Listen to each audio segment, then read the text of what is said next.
Selvan KM Aamir அவர்களை நாங்கள் அன்போடு வேண்டிக்கொள்கின்றோம். தமிழ் மொழி மூலமான ஒரு பேச்சினை இந்த வேளையில் வளர்த்துவதற்காக. மதிப்புக்குரிய உஸ்தாத்மார்களே, பள்ளி நிர்வாகிகளே, என் சகோதர சகோதரிகளே, முக்கியமாக நன்றியுடைய என் பெற்றோர்களே, உங்கள் அனைவருக்கும் என் அன்பார்ந்த சலாம். அஸ்ஸலாமு அலைக்கும் வரஹ்மத்துல்லாஹி வபரகாத்துஹு. நான் உங்கள் முன்னிலையில் எடுத்துக்கொண்ட விடயம் என்னவென்றால், நவீன சவால்களுக்கு மத்தியில் குழந்தை வளர்ப்பு. வேகமாக இயங்கும் கருவிகளோடு சிட்டுக்குருவிகள் போல சுதந்திரமாய் பறந்து திரிய வேண்டிய செல்ல குழந்தைகளை வேகமாக எடுத்துச் செல்ல வேண்டிய கட்டாயத்தில் நாம் இருக்கின்றோம். எம் இஸ்லாமிய வழிமுறையில் அழகாகவும் ஆழமாகவும் குழந்தைகளை எவ்வாறு வளர்க்க வேண்டும் என்று வலியுறுத்தி கூறப்பட்டிருந்தாலும் கூட, இந்த விஞ்ஞானிய யுகத்தில் புதிய புதிய தொழில்நுட்ப வளர்ச்சியால் ஒரு ஈமானுடைய குழந்தை ஒன்றை வளர்த்தெடுப்பது என்பது கடினமான விடயம் ஒன்றாகும். காரணம், இஸ்லாமிய சட்டத்திட்டங்களை விட்டு தூரமாகி நவீன அந்நிய கலாச்சாரங்களில் மேற்கரைய நாடுகளின் பழக்க வழக்கங்களுக்கு எம்முடைய குழந்தைகளை அனுப்புவதற்கு அனுமதிப்பதுதான் எம் பெற்றோர்களின் நோக்கம். அல் குர்ஆன்களையும் சுன்னாக்களையும் ஓரம் தட்டிவிட்டு நவீன அந்நிய கலாச்சாரங்களில் எம் பெற்றோர்கள் மூழ்கியது மாத்திரம் இல்லாமல் தன் குழந்தைகளையும் அதில் புகுத்த முயற்சிக்கின்றார்கள். எவ்வாறென்றால், குர்ஆன்களை சுமக்க வேண்டிய வயதில் ஸ்மார்ட் போன் என்றும் வீடியோ கேம் என்றும் கையில் கொடுத்து அழகு பார்க்கின்றார்கள். சுபஹானல்லாஹ்.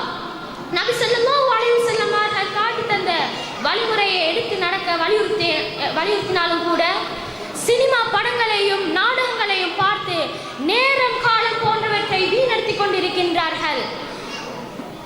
ஆனால் இன்றைய சமூகத்தை விட நபி ஸல்லல்லாஹு அலைஹி வஸல்லம் அவர்கள் பிறந்த காலம், சஹாபாக்கள் வாழ்ந்த காலம், ஐயாமுல் ஜாஹிலியா என அழைக்கப்பட்ட மடையர்களின் காலம், படைத்த இறைவனையும் மறந்து கற்களையும் சிலைகளையும் வணங்கிய காலம், மது மாது சூது என்பவற்றை கொடிகட்டி பறந்த காலம். அக்காலத்தில் வாழ்ந்த நபிகளார் அல் அமீன் அஸ்ஸாதிக் என அழைக்கப்பட்டார். அவர் 40 வயதிலே நபி பட்டத்தையும் பெற்றார். அக்காலத்தில் வாழ்ந்த சஹாபாக்களும் சுவர்க்கத்திற்கு நன்மாராயம் ஆக்கப்பட்டவர்களாக இருந்தார்கள். ஆனால் அன்றைய ஜாஹிலியம் மடையர்களின் ஜாஹிலியம். ஆனால் இன்று அறிவும் விஞ்ஞானமும் நவீனமும் அதிகரித்த ஜாஹிலியத்தில் நாம் வாழ்ந்து கொண்டிருக்கின்றோம். அல்லாஹ் சுப்ஹானஹு வ தஆலா திருமறையான அல் குர்ஆன் வசனத்தில் கூறியிருக்கின்றான், யா அய்யுஹல்லதீன ஆமனூ கூ அன்ஃபுஸக்கும் வ அஹ்லீக்கும் நாரா. ஈமான் கொண்ட விசுவாசிகளே, உங்களையும் உங்கள் குடும்பத்தாரையும் நரக நெருப்பிலிருந்து பாதுகாக்குவீராக என்ற குர்ஆன் வசனத்தை ஞாபகமூட்டியவனாக உங்களிடமிருந்து விடைபெறுகின்றேன். வாஹிரு தஅவானா அல்ஹம்துலில்லாஹி ரப்பில் ஆலமீன். அஸ்ஸலாமு அலைக்கும் வரஹ்மத்துல்லாஹி வபரகாத்துஹு.